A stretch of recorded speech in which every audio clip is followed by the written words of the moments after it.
అయితే 2024 రాబోయే ఎన్నికల్లో మళ్ళీ వైఎస్ జగన్మోహన్ రెడ్డి గారు విన్ అయ్యే అవకాశం ఎంతవరకు ఉందంటారు? తప్పకుండా భారీ మెజారిటీ వైఎస్ జగన్మోహన్ రెడ్డి గారు గెలుస్తారు, అందులో no doubt.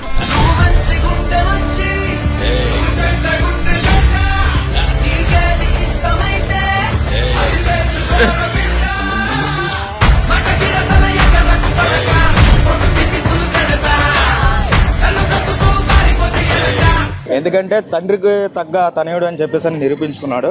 Already Rajasekhara Reddy గారు ప్రజల గుండెల్లో ఎలాగున్నారో అదే విధంగా జగన్మోహన్ రెడ్డి గారు ఉన్నారండి, అదే స్థానంలో ఉన్నారు. ఇంకా ఆయన కంటే ఇంకా ఎక్కువ పనులే చేస్తున్నారు, అది మాకు బాగా అర్థమవుతుంది.